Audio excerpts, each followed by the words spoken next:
Hi everyone, welcome to another episode of the Caregiver and Spoonie podcast. I'm your host, Jordan Banderas. And just a quick reminder, don't forget to subscribe so you don't miss any episodes of the podcast. And before we get started, I just want to tell you guys thank you for all the support, the emails, the feedback that we've been receiving. We're actually growing organically, and that's all thanks to you. So thank you, and let's get into today's episode. Now, on today's episode, I wanted to talk about something that at one point in our lives, probably everybody's going to feel like, which is feeling invisible. Now, the reason why we feel invisible is because we feel like nobody's listening to us. Not our doctors, like if you're a spoonie or you have to see a doctor, sometimes the doctor might not even pay attention or might act like they're not even paying attention. I have had a few appointments with doctors with my wife and myself that you can really see that they're not paying attention. They're just there to be there, like almost like because they have to. Also, friends, family, they don't understand what's going on. They don't really understand us, and because of that we feel judged. And when we feel judged, we tend to shut down. We don't want to talk about it because that feeling of judgment makes you feel bad about yourself. And one of the things that I was able to find doing this research for this particular episode is that a lot of times the people that are supposed to be listening to us or trying to help us, at least, they don't give us our space to express our feelings, which is something that has happened to me and probably has happened to you. I know that it has happened to my wife, and the only thing that I can relate this to my own story is like when, for example, growing up, when I was feeling sad or I was feeling bad about myself, I will say something about it, and my family will be like, "Oh, you have a house. Don't you shouldn't be feeling bad. You have a roof over your head." I hate that for some reason. It's like, oh, I feel sad, and people will be like, oh, you have a roof over your head. You know how many people don't have roofs over their heads? But it's like, I'm not sad because I don't have a roof, because I have a home. I'm sad because I feel emotionally sad, or I feel emotionally depressed. Like it's to a deeper level than anything on the outside can fix. Like, yes, I have a house, I know that. So don't tell me that I should be feeling good just because I have a house when I feel bad about myself because of something that happened in the past. Like that doesn't make sense to me. And that's pretty much how my whole life was. Like, if I was feeling sad, it's like, oh, don't feel sad, be happy because you have clothes, or don't feel sad or don't feel like this because of whatever reason. Like, that's pretty much how adults tend to deal with emotions, especially for kids, because they, like, for example, when a kid is all like, and I've seen it unfortunately with some kids, and it kind of like makes me so mad because it's like, what are we doing to this kid, where the kid is all like, I feel sad, or I don't feel good about myself. The mom is all like, oh, don't feel like that. That's not what you're supposed to feel like. So you literally are shutting the kid down in regards to their feelings. And I have talked about this in another episode, I believe, where we shouldn't be shutting ourselves down as adults. We should be able to talk about our feelings, but for kids, the adults shouldn't be showing them the kids' feelings down. Like, we as adults, we shouldn't tell our kids to not feel sad, because we don't know the reason why they feel sad.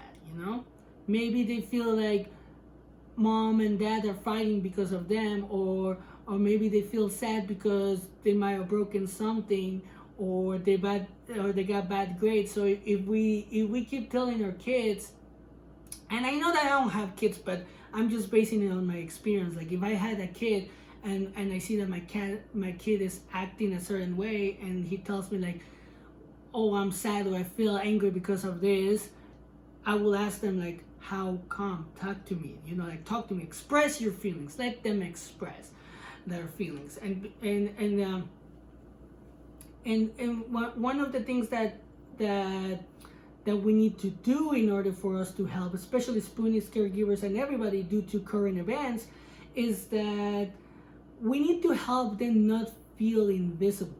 We can help each other, but the way that we can help each other pretty much is by listening to them, by not even saying anything, just listen. That's one of the things that we don't do at all anymore. We always have to give our opinion. And this happens to me. This happens to me, or used to happen at least, where somebody will say something and I absolutely had to give my opinion and say like, no, you shouldn't feel like this because of this. So because that's the way that I was raised. So because of my wife, I was able to change, which is good. So now that whenever she wants to tell me how she's feeling, or whenever I ask her like, how's your day, or how was your day, I literally just stay quiet. And then once the person is done talking or expressing their feelings, I ask my wife like, do you want my opinion, or do you want me to tell you something about it? You just want me to listen? And she will be like, okay, give me your opinion, or I just wanted you to listen. So that's how we can help them. That's how we can help some people that feel invisible, especially kids, because of what's going on with the schools and everything. We have to help the kids. Just because they're little, we need to stop thinking that they're not suffering in a certain way. Like by not going to school, by the schools being shut down, we need to stop thinking that they're not feeling the effects of everything that's going on due to current events, And I think that's what one of the that's one of the things that I realized that my mom did. Like, I guess after the divorce and everything, she thought that I was okay, but I wasn't, because my dad was no longer there. It was just a single mom, so it did affect me. She never talked to me about it, so it's almost like the same thing. Like we need to talk to our kids about what's going on, how they're feeling with what's going on, because in the end we are creating we might be creating another generation of Spoonies in regards to mental health.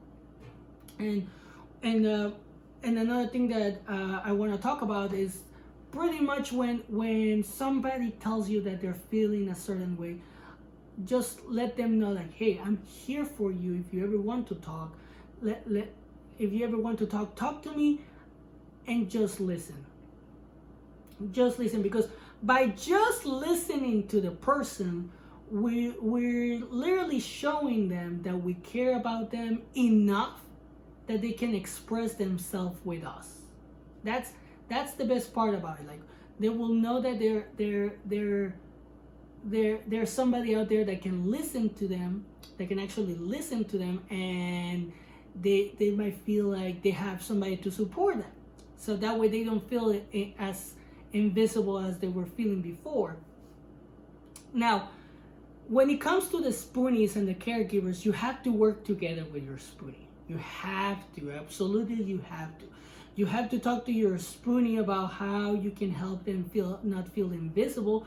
You have to tell them to, sometimes, I mean, I have done this with my wife, you have to tell them that they can give you clues in regards to when you need to listen to them.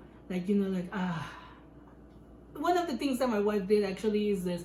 She's like, oh, I need somebody to listen to me the other day, and I was like, okay, that's a clue. I put my phone down, I started listening to her, and then after that she felt better because she was having a rough day. But that's pretty much what we need to start doing. We need to start listening, so the Spoonie or the person that's feeling invisible can feel visible, can feel like they can actually talk about how they feel.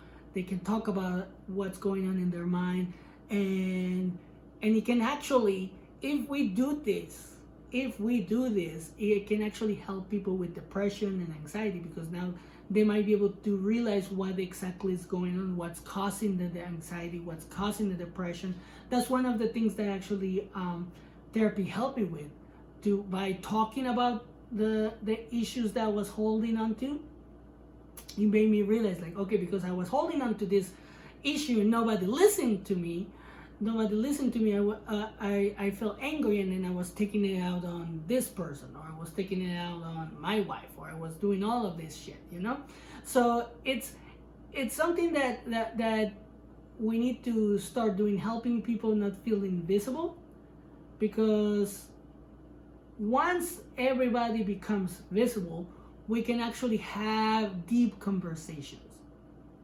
Once we have deep conversations, we can actually connect better with our partners.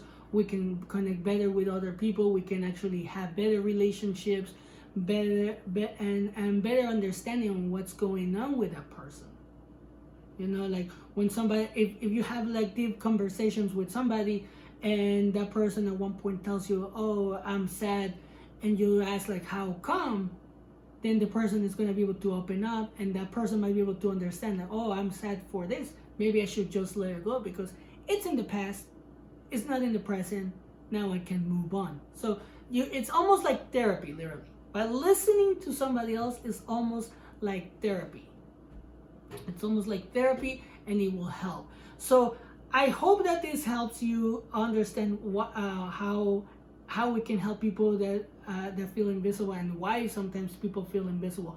And another thing is that some of the things that I have seen when unfortunately people commit suicide is that they don't express themselves because they feel invisible, or they don't want to be a burden, and because we don't really understand them, and they don't want to be a burden, they feel invisible, and then unfortunately they commit suicide. And then another thing that I have seen, which is the reason why I also wanted to do this episode, is because people that, like the family members or anything like that, it's like, "Oh, I didn't know that this person was sad," or I know this person that unfortunately had a family member that committed suicide, and the person said, like, "I should have listened more when this person told me that they were feeling sad, but I didn't listen to it because the person was always saying that they were feeling sad, so I just thought of it as normal." So don't see an expression of somebody of sadness or anger or anything like that as normal. Always ask how come, or say like, "Okay, you need to talk about it," because if you let the person talk about it, then that person can tell you what's going on, and you might be able to help them, and that person might be able to understand why they feel that way. So pretty much the message for this particular episode is just listen. As long as we can listen to each other, we're gonna have better relationships. So that's pretty much what I wanted to talk about on today's episode. I hope you guys are enjoying the episodes. I hope you guys are loving the episodes, the microphone, and pretty much everything that's coming for the podcast. And also don't forget to share, like, subscribe, and you can follow us on Facebook, TikTok, Instagram, and also YouTube. And if you want to share your story, don't forget to send it to me at the Caregiver and Spoonie at gmail.com, or you can post it on Facebook, and you can also do it anonymously if you send it to me on an email. And as always take care of yourself.